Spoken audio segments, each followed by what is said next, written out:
اللہ اللہ اللہ اللہ اللہ اللہ۔ السلام علیکم ورحمۃ اللہ وبرکاتہ۔ بسم اللہ الرحمن الرحیم، الصلاة والسلام علی سیدنا و مولانا محمد وعلی آلہ وصحبہ اجمعین، اما بعد۔ اللہ تعالیٰ کے فضل و کرم سے رمضان کا مبارک مہینہ چل رہا ہے، اللہ میں اس کی قدر دانی کی توفیق نصیب فرمائے۔ اس مہینے کا سب سے بڑا عمل تو روزہ ہے، جو اللہ تعالیٰ نے پہلوں پر بھی فرض کیا اور ہمارے اوپر بھی۔ یا ایھا الذین آمنوا کتب علیکم الصیام کما کتب علی الذین من قبلکم، ایمان والو تم پر روزہ فرض کیا گیا جیسے پہلوں پر فرض کیا گیا۔ اس کی آؤٹ پٹ کیا ہے؟ روزہ رکھیں گے تو کیا ہوگا؟ اللہ تعالیٰ فرماتے ہیں لعلکم تتقون، تمہیں تقوی نصیب ہوگا۔ روزے پر اگر ہمیں تقوی ملا تو پھر کیا ہوگا؟ تو اللہ تعالیٰ فرماتے ہیں من یتق اللہ یجعل له مخرج ویرزقه من حیث لا یحتسب، جو تقوی اختیار کرتے ہیں تو اللہ ان کے لیے ہر مشکل سے راستہ پیدا فرماتے ہیں، ہر تنگی سے اس کے لیے آسانی کشادگی فرماتے ہیں، اور وہاں سے رزق دیتے ہیں جہاں سے خواب و خیال بھی نہیں ہوتا۔ اور اگر تقوی ہوگا تو کیا ہوگا؟ اللہ تعالیٰ فرماتے ہیں ان اللہ مع الذین اتقوا والذین هم محسنون، اللہ تعالیٰ تقوی والوں کے ساتھ ہے اور احسان کرنے والوں کے ساتھ ہے۔ تو یہ اتنا بڑا عمل ہے کہ ایک مہینے کی ہم تھوڑی سی بھوک پیاس برداشت کر لیں، تھوڑی سی اپنے اوپر ہم مشقت برداشت کر لیں تو اس کے بدلے میں ہمیں اللہ مل جائے گا، اور اگر ہمیں اللہ ملا تو سب کچھ ملا۔ تو اللہ تعالیٰ فرماتے ہیں فَإِن وَجَدْتَنِي وَجَدْتَ كُلَّ شَيْءٍ وَإِن فُتَّنِي فَاتَكَ كُلُّ شَيْءٍ، میرے بندے اگر تم نے اللہ کو پایا سب کچھ پایا، اور اللہ کو کھو دیا سب کچھ کھو دیا۔ تو اس مہینے کا سب سے بڑا عمل تو روزہ رکھنا ہے، باقی چیزیں تو اس کے ساتھ جڑی ہوئی ہیں، لیکن بطور فرض میں سارے سننے والوں سے عرض کروں گا کہ اس کا اہتمام فرمائیں۔ یہ تو فرض روزہ ہے۔ نفلی روزے کے بارے میں ہمارے نبی نے کیا فرمایا؟ من صام یوما تطوعا ثم اعطی ملء الارض ذهبا لم يستوف ثوابه دون یوم الحساب، جس شخص نے نفل روزہ رکھا اور پھر پوری زمین 7 بر اعظم کو سونے سے بھر کر اسے پیش کیا گیا کہ جناب جو آپ نے نفل روزہ رکھا تھا یہ اس کا بدلہ ہے، تو ہمارے نبی نے فرمایا کہ یہ پوری دنیا بھری ہوئی، سونے کی بھری ہوئی دنیا اس ایک نفل روزے کا بدلہ نہیں بن سکتی، اس کا بدلہ اسے اللہ تعالیٰ ہی دے گا۔ اور اللہ تعالیٰ کے نبی کا فرمانے کہ روزے کا بدلہ اللہ تعالیٰ خود ہے، ہر چیز کا بدلہ برکت، جنت، بخشش، مغفرت، روزے کا بدلہ اللہ خود ہے۔ الصوم لی وانا اجزا بہ، روزہ میرے لیے ہے اور میں روزے کی جزا خود ہوں۔ یہ بہت بڑا عمل اللہ نے ہمیں دیا۔ جب نفل روزے میں 7 بر اعظم سونے سے بھرے ہوئے قیمت نہیں بن سکتے، فرض روزہ، حضرت علی رضی اللہ عنہ کا فرمان ہے جس نے فرض روزہ چھوڑ دیا جان بوجھ کے اور پھر قیامت تک روزے رکھتا رہا تو اس ایک روزے کا بدلہ نہیں بن سکتا، اس کے برابر نہیں ہو سکتا۔ تو یہ سیزن ہے کمائی کا اور اللہ پاک کی رحمتوں کا۔ ابو ہریرہ رضی اللہ تعالیٰ عنہ فرماتے ہیں کہ اللہ کے نبی صلی اللہ تعالی علیہ وسلم نے فرمایا کہ اللہ نے میری امت کو اس رمضان میں 5 چیزیں وہ دی ہیں جو پہلی امت کے روزہ رکھنے والوں کو نہیں دی۔ تو پہلی چیز ہے کہ خلوف فم الصائم اطیب عند اللہ من ریح المسک، کہ معدہ خالی ہونے سے ایک سمیل اٹھتی ہے جو منہ میں آنے شروع ہو جاتی، جو ہمیں اچھی نہیں لگتی، لیکن میرے نبی نے فرمایا کہ یہ جو ان کے منہ سے اٹھنے والی معدے کی سمیل ہے یہ اللہ تعالیٰ کو سب سے اعلیٰ خوشبو مشک ہے، اس سے زیادہ پسندیدہ ہے۔ کہ اللہ کے لیے انہوں نے بھوک برداشت کی تو اس پر جو اسمیل پیدا ہوئی تو اللہ کے نزدیک وہ دنیا کی سب سے اعلیٰ خوشبو سے زیادہ پسندیدہ ہے میرے اللہ کو۔ دوسری دولت ان کو یہ ملی ہے جو پہلی امتوں کو نہیں ملی، تستغفر لہم حیطان فی البحر، ان کے لیے سمندر کی مچھلیاں بھی دعا کرتی ہیں اور ساری مخلوق ان کے لیے دعا کرتی ہے روزہ رکھنے والوں کے لیے۔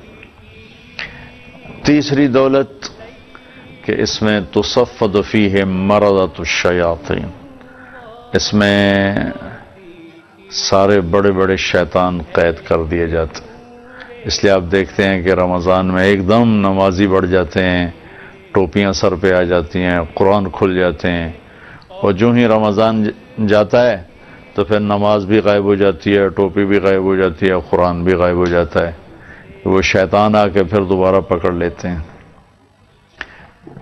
چوتھی دولت اللہ تعالیٰ نے اس امت کو رمضان کی عطا فرمائی ہے کہ اللہ تعالیٰ جنت کے دروازے کھول دیتا ہے، جہنم کے بند کر دیتا ہے، اور جنت کو سجاتا ہے اور اس کو مزید ڈیکوریٹ کر کے کہتا ہے یوشک عبادی الصالحون ان یلقوا عنہم المؤونۃ ویسیروا الیک، کہ میرے بندے بہت جلدی دنیا کی مشقتوں سے نکل کر تیرے پاس آنے والے ہیں۔ روزانہ جنت کو روزہ رکھنے والوں کے لیے سجایا جاتا ہے۔ اور پانچویں دولت یہ ہے کہ رمضان کی آخری رات ان سب کی بخشش ہو جاتی۔ تو صحابہ نے پوچھا اہی لیلۃ القدر، یا رسول اللہ یہ آخری رات کیا لیلۃ القدر ہے؟ آپ نے کہا نہیں، مزدور کو مزدوری کا بدلہ اس کی محنت کا پر دے دیا جاتا ہے۔ امت نے، مرد عورت نے جو رمضان کے روزے رکھے، رات کو تراویح پڑھی، آخری رات اللہ تعالیٰ ان کے لیے بخشش کا اعلان فرماتا۔ ایک اور حدیث میں پیش کرتا ہوں، کعب بن عجرہ رضی اللہ تعالیٰ عنہ فرماتے ہیں کہ اللہ کے نبی نے ہمیں فرمایا کہ ممبر کے قریب ہو جاؤ، تو ہم لوگ قریب ہوئے۔ اب ممبر پر چڑھے، پہلی سیڑھی پر قدم رکھا تو آپ نے کہا آمین، پھر دوسری سیڑھی پر قدم رکھا آپ نے فرمایا آمین، پھر تیسری سیڑھی پر قدم رکھا آپ نے فرمایا آمین۔ تو صحابہ نے بعد میں پوچھا یا رسول اللہ یہ ہم نے آج نئی بات دیکھی کہ آپ ہر سٹیپ پر آمین فرما رہے تھے، یہ کیا تھا؟ تو آپ نے فرمایا کہ میرے پاس جبریل آیا تھا اور اس نے کہا کہ یا رسول اللہ بڑا ہی بد نصیب ہے اور بڑا ہی وہ بدقسمت ہے جس نے رمضان کا مہینہ پایا اور پھر بھی اپنی بخشش نہ کروا سکا۔ تو آپ نے فرمایا آمین۔ پھر آپ نے دوسرے سٹیپ پر قدم رکھا تو اس نے کہا یا رسول اللہ بڑا ہی بدقسمت ہے اور بڑا ہی اللہ کی رحمت سے دور ہے جس نے آپ کا نام سنا اور آپ پہ درود نہ پڑھا۔ تو آپ نے کہا، میں نے کہا آمین۔ پھر جب میں نے تیسرے سٹیپ پر قدم رکھا تو پھر جبریل نے کہا بڑا ہی بدقسمت ہے، بڑا بد نصیب ہے، ہلاک ہو گیا، ہلاک ہو جائے جس نے ماں باپ بوڑھے اپنی زندگی میں ان کو پایا اور ان کی خدمت کر کے اللہ کی بخشش اور جنت کو حاصل نہ کر سکا۔ تو آپ نے کہا، میں نے کہا آمین۔ تو رمضان ملا اور بخشش نہ ہوئی تو ہلاک ہو گیا، تو میرے نبی نے کہا آمین۔ آپ کا نام مبارک آیا اور درود نہ پڑھا تو وہ ہلاک ہوا، میرے نبی نے کہا آمین۔ بوڑھے ماں باپ ملے اور ان کی خدمت کر کے جنت نہ بنا سکا تو وہ ہلاک ہوا، تو آپ نے کہا آمین۔ تو روزوں کی اتنی اہمیت بیان کی گئی ہے۔ میرے نبی تو صوم وصال رکھتے تھے کہ آج روزہ رکھتے تھے، ہفتے کے بعد افطار فرماتے تھے۔ عبداللہ بن زبیر رضی اللہ عنہ نے اس سنت کو زندہ کیا تھا۔ ان کو اللہ نے ایک طاقت دی تھی، اللہ کے نبی نے کپنگ کروائی، جو پاکستان میں اب چل پڑی، اس کو عربی میں حجامہ کہتے ہیں، خون نکالتا۔ تو جب کٹھا ہو گیا تو آپ نے اس سے کہا، عبداللہ بن زبیر سے فرمایا کہ جاؤ اس کو زمین میں دفن کر دو۔ وہ باہر گئے، سارا پی لیا۔ جب اندر آئے تو آپ نے فرمایا دبا دیا، دفن کر دیا؟ کہا ہاں جی۔ کہا کدھر؟ کہا میں نے پی لیا ہے۔ تو اس کی وجہ سے ان کے اندر ایک ایکسٹرا آرڈینری طاقت تھی جو عام لوگوں میں نہیں تھی۔ وہ رمضان میں پہلا روزہ رکھتے تھے اور پھر 15 دن کے بعد افطاری فرماتے تھے۔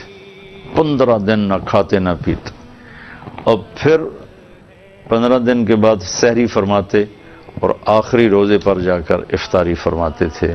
اللہ نے ان کو ایک وہ اس خون کی وجہ سے طاقت دی تھی، اور مدینہ سے چلتے تھے روزہ رکھ کے، اور 8 دن کے بعد پورا سفر، صحرا بھی ہے پہاڑ بھی ہیں، طے کرتے ہوئے مکے پہنچ کر 7 دن بعد پہنچیں، 8 دن بعد پہنچیں، 9 دن بعد پہنچیں، مکے پہنچ کے افطار فرمایا کرتے تھے۔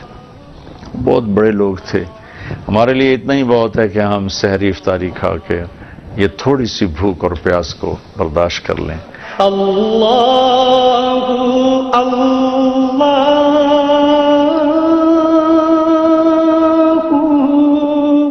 لا الہ الا اللہ اللہ۔ تو پوری اللہ کی رحمتوں کے چھاؤں میں ہم آ جائیں گے، اور دعائیں قبول ہوں گی کہ جو آدمی روزے میں ہوتا ہے اور افطاری کے وقت ہاتھ اٹھاتا ہے تو اللہ عرش کے فرشتوں سے فرماتا ہے اپنی دعا چھوڑ دو، اپنی عبادت چھوڑ دو، اس بندے اور بندی کی دعا پر آمین کہو۔ سحری کے وقت میں آدمی ہاتھ اٹھاتا ہے تو اللہ تعالیٰ کی طرف سے قبولیت کے فیصلے ہوتے ہیں۔ تو جتنے سننے والے حضرات ہیں، خواتین ہیں، ان سے میں عرض کروں گا تھوڑی سی ہمت کر کے اس روزے کو نبھا لیں۔ یہ اللہ کی طرف سے بہت بڑی نعمت دی گئی ہے، اور جنت کے 8 دروازوں میں ایک دروازے کا نام ہے ریان۔ وہ دروازہ صرف روزہ رکھنے والوں کے لیے ہے کہ اللہ تعالیٰ کی طرف سے اعلان ہوگا کہ جو دنیا میں روزے کا اہتمام فرماتے تھے وہ سب اس دروازے سے انٹر ہو جائیں۔ تو ان کے لیے خاص دروازہ بنایا گیا ہے جس سے وہ اندر داخل ہوں گے، جس کو باب الریان کہتے ہیں، اس کا نام ریان ہے۔ باقی دروازوں کے نام تو کہیں نہیں پڑے، لیکن یہ حدیث میں نظر سے گزری ہے کہ جس دروازے سے روزہ رکھنے والے داخل ہوں گے اس کا نام باب الریان رکھا گیا ہے۔ تو اس تھوڑی سی مشقت کے پیچھے بہت بڑی نعمت ملنے والی ہے۔ دنیا کے پیچھے لوگ کتنی مشقتیں اٹھاتے ہیں، کتنا کچھ برداشت کرتے ہیں۔ تو میری گزارش تھی کہ ہم اپنے اس مہینے کو قیمتی بنائیں، رمضان روزے کے ساتھ اور قرآن کی تلاوت کے ساتھ۔ اور میرے نبی نے کہا روزہ ڈھال ہے، معلوم یخرقھا، جب تک اس کو پھاڑ نہ دے۔ تو روزہ بچاؤ ہے جہنم سے، دنیا کی مصیبتوں سے، جب تک پھاڑ نہ دے۔ پھاڑنا کیا ہے؟ آپ نے فرمایا کہ جو جھوٹ بولتا رہے اس کو بھوکا پیاسا رہنے کا کوئی فائدہ نہیں ہے۔ من لم یدع قول الزور، جس نے روزہ رکھا لیکن جھوٹ بولنا نہ چھوڑا تو اس نے اپنے روزے کو پھاڑ دیا۔ غیبت کو نہیں چھوڑا، روزے کو ضائع کر دیا۔ جھوٹ کو نہیں چھوڑا، روزے کو ضائع کر دیا۔ حرام کھانے کو نہیں چھوڑا، اس نے روزے کو ضائع کر دیا۔ تو اس روزے کی حفاظت اگر ہے تو یہ جہنم سے بچاؤ ہے، دنیا کی تکلیف سے بچاؤ ہے۔ اس میں یہ چند چیزیں بڑے کبیرہ گناہ ہیں، اس میں خاص طور پہ جھوٹ بولنا، غیبت کرنا، سود کھانا، جوا ہے، شراب ہے، زنا ہے، ماں باپ کی نافرمانی ہے، رشتہ داروں سے لڑائیاں جھگڑے ہیں، لوگوں کے بارے میں دل میں نفرت، کینہ اور بغض ہے۔ اس قسم کی چیزیں جب دل میں اکٹھی ہو جاتی ہیں یا عمل میں آ جاتی ہیں تو روزے کی طاقت تو اپنی جگہ پر ہے لیکن ہم تک پہنچتی نہیں۔ جیسے اوپر سے سگنل آ رہے ہوں لیکن ہماری چپ ایکٹیویٹ نہ ہو تو سگنل وصول نہیں ہوتے۔ تو روزہ اپن طاقت میں اللہ سے ملانے والا عمل ہے، لیکن یہ چند اعمال جو ہمارے ماحول میں، معاشرے میں پھیلے ہوئے ہیں، یہ ہمارے روزے کو روک، اس کی نورانیت، برکتوں کو روک دیتے ہیں۔ تو میں سب سننے والوں سے عرض کروں گا ساری زندگی کے لیے جھوٹ بولنا چھوڑ دیں، ظلم کرنا چھوڑ دیں، کھوٹ، دھوکہ، ملاوٹ چھوڑ دیں۔ رزق حرام میں کوئی نسل کے لیے بھلائی نہیں، اور اس کے حلال میں کوئی نقصان نہیں۔ اللہ کی قسم، اس دھرتی پہ اللہ کا راج ہے، اور اس نے حرام کے اندر بے برکت کا اعلان کر دیا ہے اور حلال میں برکت کا اعلان کر دیا ہے، اور اس میں خاص طور پر سب سے بڑا حرام وہ سود ہے، سب سے بڑا حرام، چوری سے، ڈاکے سے، جوئے سے، شراب بیچے، چرس بیچے، ہیروئن بیچے، یہ سب حرام چیزیں ہیں، لیکن ان میں سب سے بڑا حرام وہ سود کا پیسہ ہے۔